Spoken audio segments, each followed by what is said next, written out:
ఇప్పుడు బాలకృష్ణ గారు మిగిలిన సినిమాలతో పోలిస్తే ఆదిత్య 369లో చాలా హ్యాండ్సమ్గా చాలా గ్లామరస్గా కనపడతారు. దానికి ఏంటి ఆయన ఏమన్నా ప్రత్యేకంగా ఏమన్నా తీసుకున్నారా? ఆయన నిజంగానేనండి. పిసి శ్రీరాము ఈయన మామూలుగా ఒక మేకప్ వేసుకుని ఫస్ట్ డే అపోలో హాస్పిటల్లో స్టార్ట్ అయింది. చూసుకున్నప్పుడు ఒక డ్రెస్ కాస్ట్యూమ్స్ మేకప్ అన్నీ చేసేసుకుని వచ్చేసారు. షార్ట్కి వచ్చారు. వచ్చినప్పుడు ఇది బాగా మన నిజంగా చెప్పాల్సిన విషయం. వచ్చి రెడీ అవుతాం షార్ట్కి అన్నాడు. వీళ్ళంతా లైటింగ్ గీటింగ్ అంతా చూసుకుంటున్నారు. డైరెక్టర్ గారు పిసి శ్రీరామ్ అంతా బాగా చూసుకుంటున్నారు. డ్రెస్సులు అన్నీ చేసి రెడీ అయ్యి వచ్చారు. చాలా దూరంగా ఉన్నారు. అంటే అరౌండ్ ఏంటంటే కొంచెం దూరంలో ఉన్నారు. హీరో గారు ఉండగానే హడావిడి ఉంటుంది కదా, హడావిడి నేను అటు అనుసంధానంలో ఉన్నాను. ఈ ప్రాసెస్లో పీసీ అట్లా చేస్తుంటూ ఆయన వర్క్లోకి అతని వ్యవహారం చూసి వెంటనే నన్ను పక్కనే ఉన్నా పిలిచారు. Krishna what is the dress, ఆ మేకప్ కొంచెం అంటే లేదు ఏంటి నో నేను ఇంజనీర్ ఆయన దాంట్లో ఏంటో చాలా క్యాజువల్ వేరు మేకప్ అక్కలేదు. సచ్ ఎ లవబుల్, ఎంత అందగాడు ఆయన, beautiful man, very good looking man. I don't need for my camera I don't need any makeup in to that అన్నాడు. ఇది వెళ్ళి ఆయనకు చెప్పాలి, మేకప్ వద్దు, కాస్ట్యూమ్స్ క్యాజువల్ వేరే ఏమన్నా వేసేయండి అని చెప్పిన. అది డైరెక్టర్ గారు ఇట్లా కెమెరామెన్ అంటే అలాగని ఏంటి శ్రీరామ్ అంటే అన్నాడు. ఓకే కృష్ణ గారు మీరు చెప్తారా నేను మాట్లాడనా అని అన్నారు.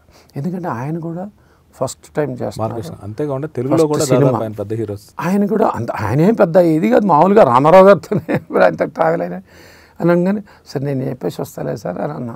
నో ప్రాబ్లం నేను కూడా వస్తాను అనే టైంలో వెళ్ళి బాబు ఇట్లా కెమెరా మ్యాన్ అన్నారు ఏంటంటే కొంచెం క్యాజువల్ వేరే ఏమైనా ఉన్నాయంటే క్యాజువల్ వేరే ఏమైనా ఉన్నాయా అని. దాంట్లో అసలు ఆయన ఏమి తీసుకోలే, క్యాజువల్ వేరు తీసుకున్నాను. ఆయన వెంటనే క్యాజువల్ వేర్లు అవి చేస్తున్నాగా పీసీ వచ్చి సార్ నాకు మీరు తన బాధ్యత తీసేసుకున్నాడు.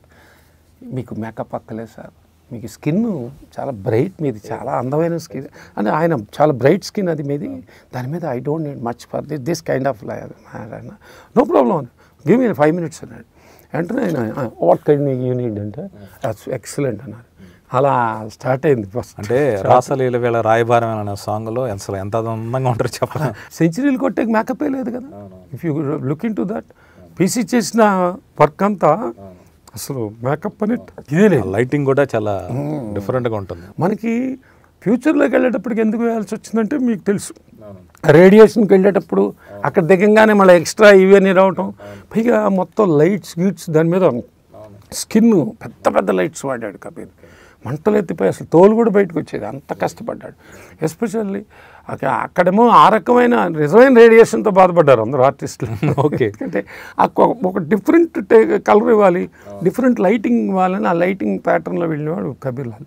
కాకపోతే పీరియడ్ ప్రోగా వచ్చేటప్పటికి కృష్ణదేవరాయ పీరియడ్ ఆయన తీసుకున్న శ్రద్ధ మాకే అనిపించేది, అయ్యో ఇదేంటిది పాపం అని. ఏంటి ఆయనకు ఒక ప్రెస్టేజ్ నాన్నగారు చేశారు.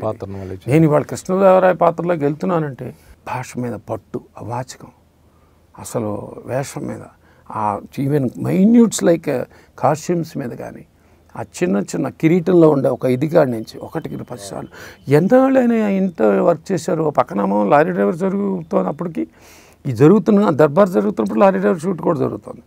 ఆయన ఆ నైట్స్ కూడా దీని గురించి ప్రత్యేకమైన శ్రద్ధ తీసుకుని ఆ సినిమాలు చూస్తూ ఆయన రామారావు గారి సినిమాలు మీరు దేంటో ఏమేమి క్రీటలు ఏమేమి ఉన్నాయి సెలెక్ట్ చేసుకుంటూ ఆ సెలక్షన్ అన్నీ డైరెక్టర్ గారితో రిఫర్ చేస్తూ ఈయన కొన్ని రిఫర్ చేస్తూ వాళ్ళిద్దరు చేసిన ఎక్సర్సైజ్. ఆయన నిజంగా ఆయన గెటప్ అంతా బాలకృష్ణ గారు సంగీతం గారు ఇద్దరు కష్టపడి డిజైన్లు చేయించుకుని ఆ డిజైన్ల మీద అలాంటి అవుట్పుట్ వచ్చింది. అలాగే ఈవెన్ ఆయన మాట్లాడిన ఆ తీరు, భాషా తీరు కానీ అదంతా ఎంత బ్యాలెన్స్డ్గా ఉంటుందో ఆయనతో ఎంతవరకు. ఎందుకంటే ఒక మహారాజు చక్రవర్తి అక్కడ, ఆ చక్రవర్తి మాట్లాడుతుంటే ఎంతవరకు ఉండాలో అంత రాజసం కనపడింది. ఈవెన్ ఒక కాంపిటీషన్ ఒక దర్బార్ సాంగ్ మీరు గమనించి ఉంటారు. దర్బార్ సాంగ్ జరుగుతున్నప్పుడు ఈ మోడర్న్ని అది చేస్తుండగా అందరూ ఆ సభలో అందరూ ఈ డాన్స్ చేస్తుంటే ఒక రాజసం ఉట్టిపడినవాడు ఓన్లీ లెగ్స్ చూపించారు డైరెక్టర్. అలా పాదాలు మాత్రం కొడుతుంటారు. ఎక్కడ బాడీలో కానీ ఆయన ఎక్కడ చూపించకుండా అలా అంత బ్యాలెన్స్డ్గా ట్రీట్ చేసిన విధానం డైరెక్టర్ గారు అయితేనేమి అంత బ్యాలెన్స్డ్గా నిజంగా దాని మీద అంత శ్రద్ధ తీసుకుని బాలకృష్ణ గారికి పాత్రల మీద ఉన్న ఆసక్తి వల్ల ఆయన చేసిన పర్ఫార్మెన్స్ కానీ ఇవాళ మీరు అన్నట్టు ఇందాక 30 సంవత్సరాలు కాదు మనం అందరం లేకపోయినా అది ఉంటుంది సార్. అది ఉంటుంది. ఏ జనరేషన్ అయినా చూస్తూనే ఉంటారు. ఏ జనరేషన్ చూస్తుంటారు. ఇవాళకి అందరూ చిన్న చిన్న వాళ్ళు కానించి మా మనవరాలకు చూపించానండి, మా వాళ్ళు కూడా ఎక్సైట్ అయిపోతున్నారు. ఇప్పటి సినిమా అండి ఇప్పుడు రావాల్సిందండి అంటారు. సార్ ఇప్పుడు చెప్పాక పాన్ ఇండియా సినిమా ఫ్యూచరిస్టిక్ మీరు ఏదైతే ఊహించారో 30 కదా అవన్నీ ఇప్పుడు జరుగుతున్నాయి.